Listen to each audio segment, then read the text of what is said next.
ये कहानी अमेरिका के शहर कोलंबिया में दिखाई गई है, जहाँ पर हम बेल्को इंडस्ट्रीज को देखते हैं। बेसिकली ये इंडस्ट्री अमेरिका की गवर्नमेंट चला रही होती है। ये ऑफिस सिटी से बहुत दूर बनाया गया है। माइक, जो कि इस कंपनी का एक मुलाजिम है, अपनी डेली रूटीन के मुताबिक इस ऑफिस में जा रहा होता है। ये ऑफिस में पहुंचते हुए देखता है कि आज रूटीन के मुताबिक सब कुछ नहीं है। जरूरत से ज्यादा यहाँ पर गार्ड्स मौजूद हैं और वो सब गार्ड्स बिल्कुल न्यू हैं। जितने भी लोकल एम्प्लॉयज थे उन सबको वापस भेजा जा रहा था और सब लोगों की बहुत टफ सिक्योरिटी चेकिंग की जा रही थी। माइक और उसके तमाम साथी अब ऑफिस के अंदर आ जाते हैं और सब लोग आम रूटीन के मुताबिक अपने कामों पे लग जाते हैं। ऑफिस के तमाम एम्प्लॉयज बहुत खुश लग रहे थे, बहुत फ्रेंडली भी थे आपस में। लेकिन कंट्रोल रूम में कुछ लोग इन सब लोगों पर नजर रखे हुए बैठे थे। एक लड़की जिसका नाम डैनी है, आज उसका ऑफिस में पहला दिन होता है। वो उसने आज ही ऑफिस को ज्वाइन किया होता है और यहाँ पर ये बात भी मालूम होती है कि इस बेल्को ऑफिस के तमाम एम्प्लॉयज के सर के अंदर ट्रैकर्स लगाए गए होते हैं। बेसिकली इन ट्रैकर्स का मकसद ये होता है ताकि स्टाफ की सिक्योरिटी को एश्योर बनाया जा सके, क्योंकि ये ऑफिस कोलंबिया में है और यहाँ के हालात बहुत खराब थे, ताकि किसी को अगवा होने से बचाया जा सके। माइक को सब कुछ बहुत हैरान लग रहा होता है कि कोई लोकल गार्ड यहाँ पे मौजूद नहीं है और ना ही यहाँ के लोकल एम्प्लॉयज। इस चीज को सोचते हुए वो अपने लोकल गार्ड को फोन करता है और उसे पूछता है कि ये सब कुछ क्या चल रहा है और आज जरूरत से ज्यादा सिक्योरिटी क्यों है। वो गार्ड बताता है कि मुझे इस बारे में कुछ मालूम नहीं है। और उसी वक्त एक मिस्टीरियस आवाज सुनाई देती है। बताया जाता है कि इस बिल्डिंग में टोटल 80 लोग हैं और कुछ ही देर में तुम सब लोग मारे जाओगे।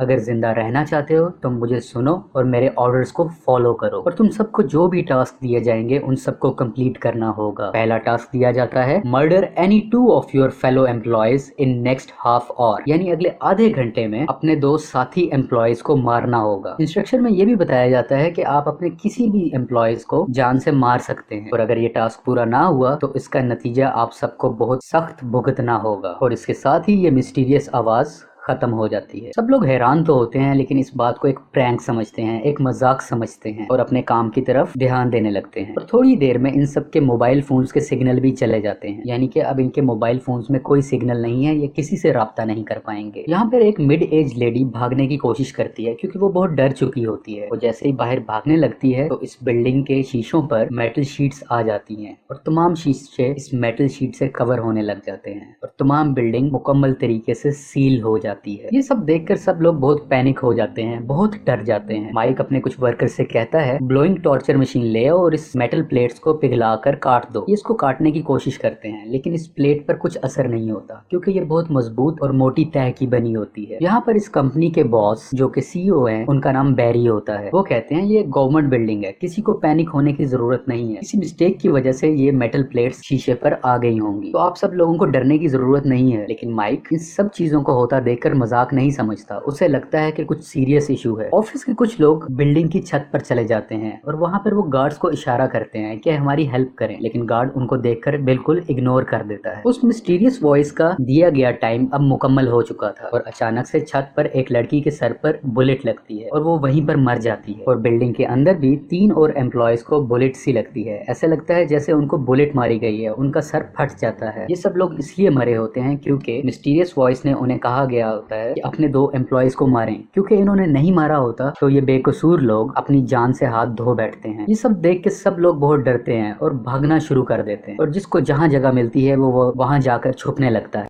कंपनी का बॉस सीईओ यानी बैरी नोटिस करता है कि इन सब लोगों के सर अंदर से फटे हैं, ना कि कोई बाहर से गोली लगी है। और माइक ये सब देख के समझ आता है कि उनके सर के अंदर जो ट्रैकर फिट किए गए थे वो एक मिनी बॉम्ब है और इसी वजह से लोकल्स को घर भेज दिया गया था, क्योंकि उनके सर में ट्रैकर नहीं लगाए गए थे। हम सब एम्प्लॉयज जो दूसरी सिटी से आकर बेल्को कंपनी में काम कर रहे हैं, उन सब के अंदर ट्रैकर्स हैं और इन्हीं ट्रैकर को एक्सप्लोड किया गया है। ये देख के माइक फौरन वॉशरूम में जाता है और एक चाकू की मदद से अपना ट्रैकर निकालने की कोशिश करता है, क्योंकि बिल्डिंग में हर तरफ कैमरास लगे हुए थे। तो बैकग्राउंड में वॉइस प्ले होती है और वो वॉइस माइक को मना करती है कि अपने ट्रैकर को छोड़ दो, अगर तुमने इसे छेड़ा तो वो उस ट्रैकर को डेटोनेट कर देंगे और वो बम की तरह फट जाएगा और माइक भी अपनी जान से हाथ धो बैठेगा। और माइक ये सब सुन के रुक जाता है। पूरी बिल्डिंग में ये मिस्टीरियस वॉइस दोबारा से बोलती है। वो कहती है कि अगर किसी ने अपना ट्रैकर निकाला या कोई कैमरा रिमूव करने की कोशिश की तो उसका नतीजा बहुत बुरा होने वाला है। और अब वो सबको उनका दूसरा टास्क बताता है। अगला टास्क ये है कि अगले 2 घंटे में तुम लोगों को 30 लोगों को मारना है, यानी कि 30 लोगों को यहाँ पर मरना चाहिए। अगर 30 लोग ना मरे तो हम यहाँ पर 60 लोगों को मार देंगे। सब लोग पहले से ज्यादा बहुत ज्यादा डर जाते हैं और कुछ लोग आपस में लड़ना भी शुरू हो जाते हैं और इसी लड़ाई के दरमियान कुछ लोग एक दूसरे को मार भी देते हैं। अब ऑफिस के अंदर 2 डिफरेंट ग्रुप्स बन जाते हैं, एक तरफ माइक का ग्रुप और एक तरफ सीईओ बैरी का ग्रुप। बैरी का ग्रुप ये समझता है कि 30 लोगों को मारना ही बेहतर है, जबकि माइक कहता है कि ये सब इनोसेंट लोग हैं, मारना कोई सोल्यूशन नहीं है। और ज्यादातर लोग माइक का ही साथ दे रहे थे क्योंकि वो किसी को मारना नहीं चाहते थे। बैरी का साथ देने वाले लोग इस बिल्डिंग के अंदर मौजूद आर्मरी को खोलने की कोशिश करते हैं क्योंकि इस आर्मरी में बहुत से वेपन्स होते हैं। बैरी को लगता है कि अगर ये वेपन हमारे पास आए तो हम अपनी सिक्योरिटी कर सकते हैं। वहाँ का मौजूद लोकल गार्ड उनको रोकने की कोशिश भी करता है, लेकिन माइक उस सिक्योरिटी गार्ड को कहता है कि रिलैक्स करो, हम किसी को नहीं मार सकते। और उसके बाद फिर से वो हेल्प लेने के लिए बेल्को की बिल्डिंग की छत पर चले जाते हैं। अब ये रूफ पर पहुंच चुके हैं और वहाँ पर ये बैनर लगाते हैं जिस पर लिखा होता है we are being held hostage, हमें अगवा कर लिया गया है, हमारी हेल्प करें। लेकिन उसी वक्त नीचे से गार्ड सामने आ जाते हैं और इन पर गोलियां चलाने लगते हैं और मिस्टीरियस वॉइस फिर से आती है और वो उन्हें मना करता है कि तुम ऐसा बैनर कुछ नहीं लगा सकते। और ये सब उदास और नाराज होकर वापस नीचे ऑफिस में आ जाते हैं। माइक नीचे आके अपने साथियों से बात करता है और वो समझ जाता है। वो उन्हें बताता है कि ये हमारी जॉब एक किस्म का ट्रैप थी, शायद हम पे कोई ह्यूमन एक्सपेरिमेंट किया जा रहा है। उसी वक्त सीईओ बैरी पीछे से आता है और माइक के सर पर कोई चीज मारकर उसे बेहोश कर देता है। उसके बाद वो उस लोकल सिक्योरिटी गार्ड से भी आर्मरी की चाबियां ले लेता है ताकि उसमें से वेपन्स निकाले जा सके और वो उस गार्ड को भी मार देता है। कीज की मदद से आर्मरी को ओपन कर लिया जाता है और बैरी की टीम वहाँ पर मौजूद गन्स को उठाकर आपस में बांट लेती है, यानी कि अब कुछ लोगों के पास वेपन्स भी हैं। और बिल्डिंग के अंदर मौजूद सब एम्प्लॉयज को गन पॉइंट पर एक जगह पर इकट्ठा किया जाता है और इतनी देर में माइक को भी होश आ जाता है और वो भी इन सब इकट्ठे हुए लोगों के दरमियान में खड़ा होता है। यहाँ पर बैरी कुछ लोगों को अलग करता है। वो कहता है कि जिनके बच्चे 18 साल से कम उम्र के हैं वो अलग हो जाएं और बाकी सब लोग जो बूढ़े हैं या जिनके बच्चे नहीं हैं वो अलग हो जाएं। हमारे पास और कोई रास्ता नहीं है, हमें 30 लोगों को मारना ही होगा।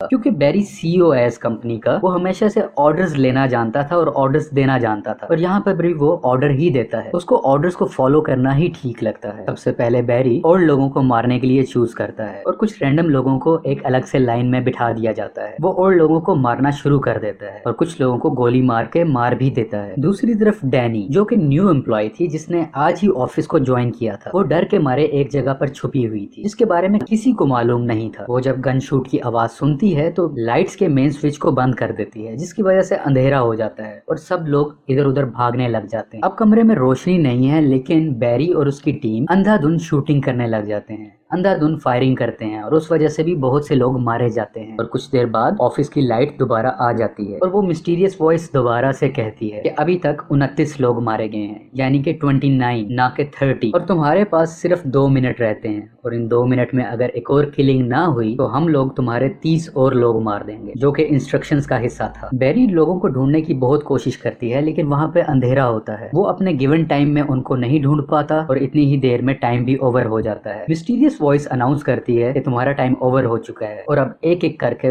बहुत से लोगों के सर फटना शुरू हो जाते हैं, सब लोग मरना शुरू हो जाते हैं, जो कि एक बहुत डिस्टर्बिंग सीन है। अब यहाँ पर दी वॉइस का कंट्रोल रूम दिखाया जाता है और यहाँ पर तमाम एम्प्लॉयज के नाम लिखे हुए थे और उनके साथ स्विचेस भी लगे हुए थे, यानी कि जितने भी बॉम्ब फट रहे थे, जितने भी डेटोनेटर उनके दिमाग में फट रहे थे, उन सबके नाम थे और उसके साथ स्विचेस थे। और एक एक करके जिसका ये बटन दबाया करते थे उस एम्प्लॉय के सर में वो ट्रैकर फट जाता था और वो मर जाता था। और ऑफिस के अंदर सिर्फ अब 16 लोग जिंदा रह जाते हैं। और यहाँ पर यह मिस्टीरियस वॉइस अपना लास्ट टास्क अनाउंस करती है कि अगले 1 घंटे में जो भी शख्स सबसे ज्यादा लोगों को मारेगा उसको सिर्फ जिंदा रहने दिया जाएगा और वो अपनी लाइफ खुशी से गुजार सकता है। अब तक सबसे ज्यादा किलिंग बैरी और उसके एक दोस्त विंडल ने की होती है और विंडल और बैरी और भी लोगों को मारना शुरू कर देते हैं और इवन वो लोग भी जो किलिंग के खिलाफ थे अब अपने सर्वाइवल के लिए लोगों को मारना शुरू कर देते हैं। और इसी ऑफिस के कुछ एम्प्लॉयज जो मरे हुए लोग थे उनके दिमाग से मिनी बॉम्ब्स निकाल रहे थे जो कि अभी मुकम्मल तरीके से फटे नहीं थे, लेकिन वो शख्स मर चुके थे। अब इनका प्लान ये था कि इन मिनी बम्स को इकट्ठा कर कर एक ब्लास्ट किया जाए और इस बिल्डिंग से निकला जाए। माइक की दोस्त माइक को ढूंढने के लिए ऊपर जा रही होती है और वो रास्ते में देखती है कि बैरी का एक दोस्त लोगों को मार रहा है। इन दोनों में आपस में लड़ाई होती है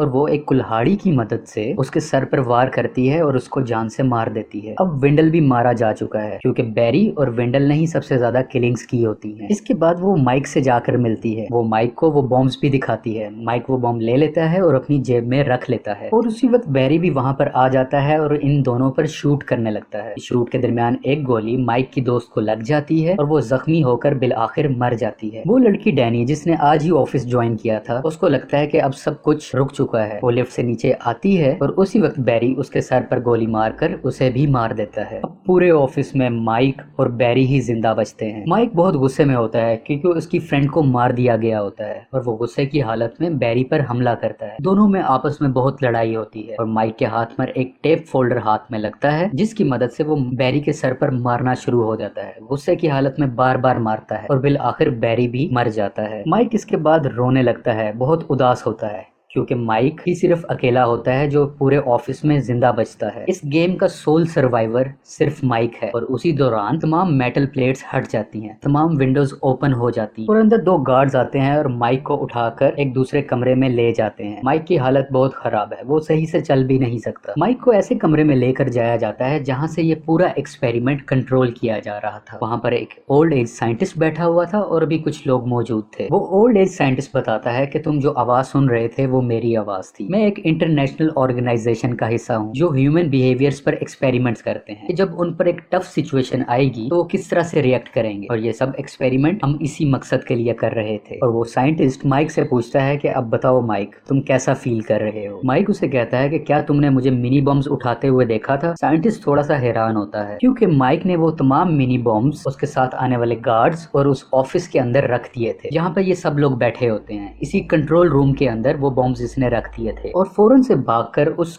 कंट्रोल यूनिट के पास जाता है जहाँ पे तमाम लोगों के नाम लिखे हुए थे। वो तमाम स्विचेस को ऑन कर देता है सिवाय अपने स्विच के, और स्विचेस ऑन होते ही वहाँ पर एक्सप्लोजिव फटते हैं और तमाम गार्ड्स और साइंटिस्ट जख्मी हो जाते हैं। उसके अलावा वो गार्ड्स की गन उठाता है और वहाँ पर मौजूद सब लोगों को मारकर उस कमरे से बाहर आ जाता है। वेयर हाउस से बाहर आने के बावजूद भी माइक पर एक कैमरा की नजर होती है और ये कैमरा जब जूम आउट होता है तो हम एक स्क्रीन देखते हैं जिसपे बहुत से लोग माइक की तरह ही सर्वाइवर होते हैं, जिससे हमें ये शो होता है कि ये एक्सपेरिमेंट सिर्फ कोलंबिया में ही नहीं चल रहा था जहां पर माइक सर्वाइवर था, बल्कि ऐसे एक्सपेरिमेंट्स बहुत सी जगहों पर हो रहे थे और हर एक्सपेरिमेंट को कोई ना कोई साइंटिस्ट लीड कर रहा था। और माइक अफसोस की हालत में आसमान की तरफ देख रहा होता है और यहीं पर यह मूवी खत्म हो जाती है।